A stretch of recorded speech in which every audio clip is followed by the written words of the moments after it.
Shoulder mobilization techniques. Yeah, it's already recording. And you're live. And we're live. All right, so just some basic shoulder mobilizations for review. Kim, go ahead and scoot to the left side of the table. Keep coming. Move. Okay. So, general mobilizations, of course, distraction. Just make sure you're getting close to the glenohumeral joint as possible with both hands. Inferior mob. And you can also use a wedge underneath the shoulder blade to do this. I like to get into the edge of the table and use that for my pressure. Move the camera over here. Yeah.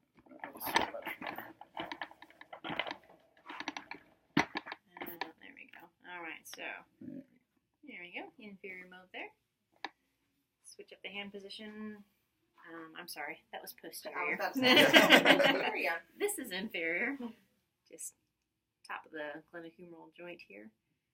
Straight force down. This is done pretty much open pack position, but I will also get the patient into, say this is kind of max range for abduction, and then I'll mobilize from that position. So just remembering to follow the plane of the joint space. And you can do that with flexion and abduction. Then, well, anterior. But we'd also get your stomach for the other one anyway. So let's have you flip over. So we'll do your right arm. Yep. All right. So And I get the patient up here in the position. yeah, ideally we'd have the face frame, face hole. All right. So go ahead and bend your elbow. So anterior. Again, exact opposite of posterior with the direction of force. And I use the wedge on that particular anterior one because I get a better. So I'll put the wedge under here. Under there, yeah, Mhm. and that definitely can do that. And I think it's easier for men to do this without the wedge, and easier for women to use the wedge under there. So that one, and then also if you want to stretch into internal rotation, great move is get the hand tucked underneath the stomach, stabilize the scapula.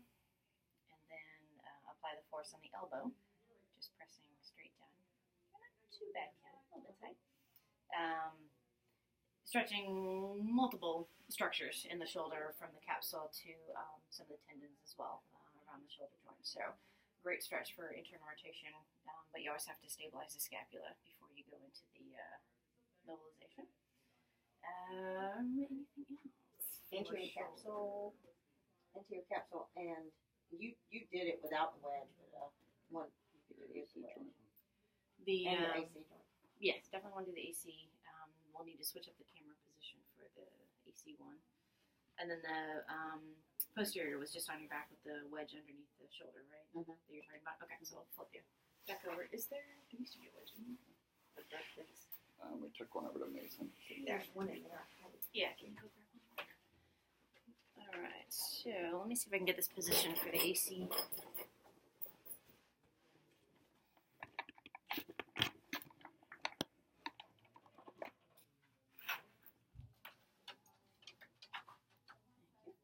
Alright, so posterior, getting it underneath the scapula.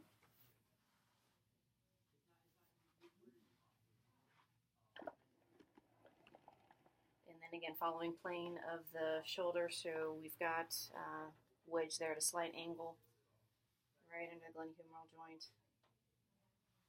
And there's a distraction, and then yeah, I automatically do that. distract the joint, and then go down at the angle. Whenever possible, you want to try to do some distraction on a joint that you're mobilizing. Some joints are going to be a lot easier to do that than others, but in general, you always want to do some distraction before the other direction that you're going to be mobbing into.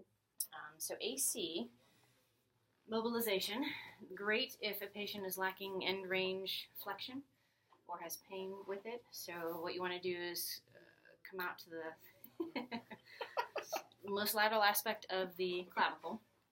You want to hook right underneath it. So my hand position looks like this, and I'm hooking the clavicle right on top of my finger right here.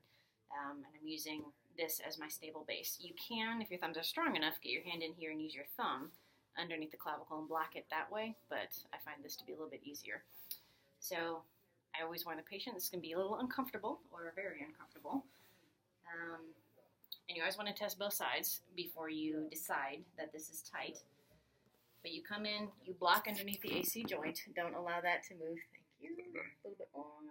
Yep, perfect. All right, so then you're going to raise the arm. And I like to get as much surface contact as I can, so I'm not just doing my hands right here at the wrist. They don't feel very stable that way. So a lot of support in the arm. They want to be relaxed. Get that position. So your finger is basically to assess. You're just checking to see when is that clavicle pushing back into my fingers. You are better than you were. I've been working on it. So right about here is when Kim starts. It starts to push back into my hand. That's a little shy of normal motion. The arm should be back at least about 145 degrees. That's considered normal for then the clavicle to start to rotate, and normal at that point in time for that to happen. So if it's pushing back anywhere before you hit 145, that's considered abnormal. If you compare it to the other side, and the other side is within those normal ranges. So to do the mobilization, again, block, and you want to make sure that you have the patient, the shoulder settled down onto your hand. Sometimes I want to keep it popped up because it's painful, and then you kind of skip right over your hand. So get your position, kind of settle them down onto your hand, and then go back when you hit that barrier. Then you want to push just a few degrees beyond that, hold 8 to 10 second count, and I'll do 3 repetitions of that. All right, come on back down. We filled that arm. First rib, second rib. Yes. You can go under Volunteering shoulder, or for the you can go second rib. under Huh? cervical. You volunteering for the second round? All right, so I'm going to take a little out altogether here. All right, so first rib, mobilization. So again, a few different ways you can do this. I like to use, sorry Kim, the web space of my hand here. You can also use MP joint right there if you prefer that. Patients usually find web space a little bit more comfortable, but whatever you get a better mobilization with. You're going to get right there at the junction of the neck and the shoulder. I like to have them, you want to get the soft tissue unslacked, so I'm going to rotate the head to the left and slightly flex it. So I just have the head resting on my forearm. Use my body weight to get into it. Pressing down. Again, about a 8 to 10 second hold, 3 repetitions. The angle is not straight down towards their feet. You're kind of going at a bit of a diagonal. So I'm doing her left first rib. I'm pushing towards her right hip. So you want to go at that angle.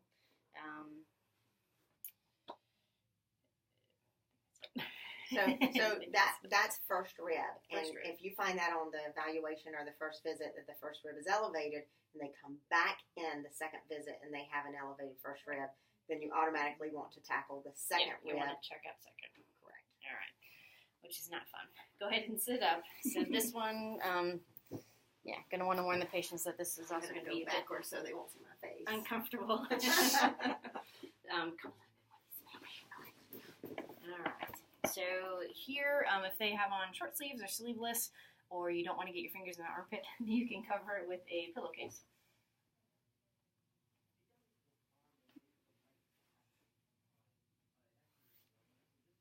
All right.